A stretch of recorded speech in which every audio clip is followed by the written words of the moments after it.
मैं आज mining department की जो माइनिंग है उनका आज विजिट पर था।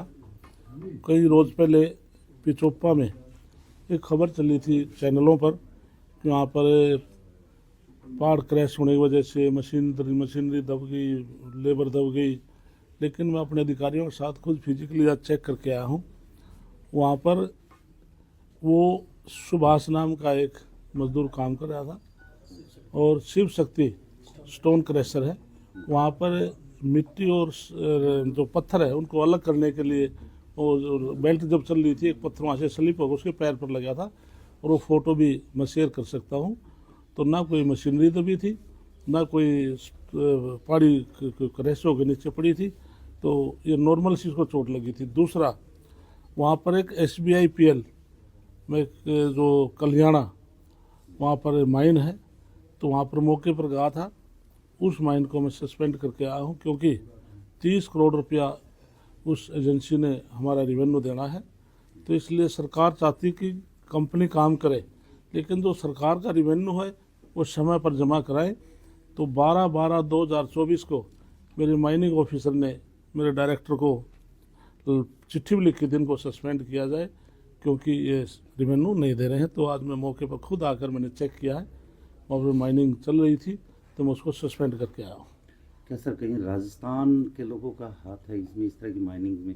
जो इसके लिए जिस प्रकार से आपने चैनलों के माध्यम से लगातार चला रहे हैं और रणदीप सुरजेवाला के लगातार ट्वीट आते हैं कि हरियाणा सरकार का 2000 करोड़ से भी ज़्यादा चूना राजस्थान की माइनिंग वालों ने लगा दिया है, वहाँ पर इलीगल माइनिंग हो रही है।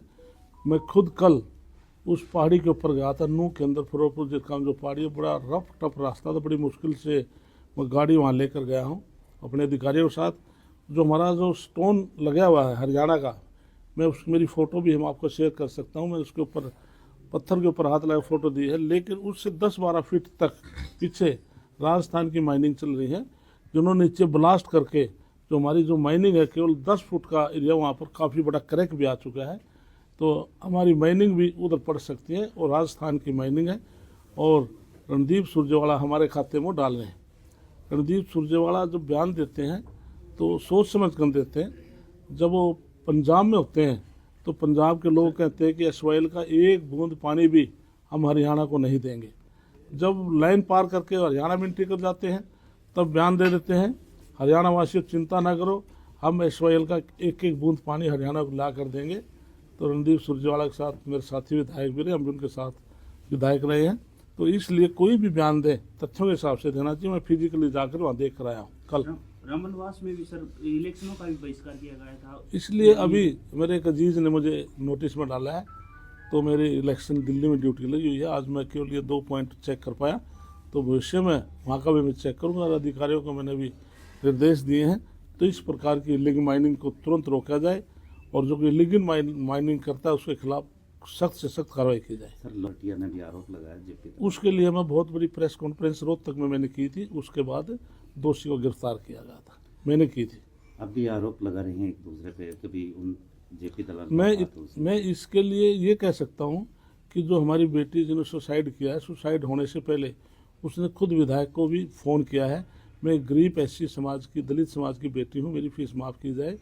और उसके पिता ने जब भी विधायक को फ़ोन किया था, और लेकिन जो उसका साला हनुमान था और उसका हनुमान का बेटा राहुल था और जो लेडीज प्रिंसिपल थी, उन्होंने उस बेटी को फ़ोन किए थे कि रात को आप इस राहुल के पास आ जाए तो आपको फीस माफ़ कर दी जाएगी और आपको पेपर में बिठा दिया जाएगा।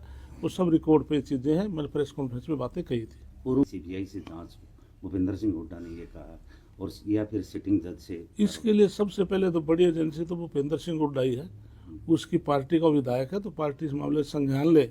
एक उनके विधायक के ऊपर इस प्रकार की कि उसके एजेंसी जो उसका संस्थान का चेयरमैन है, तो सबसे पहले पार्टी अपने एक्शन ले।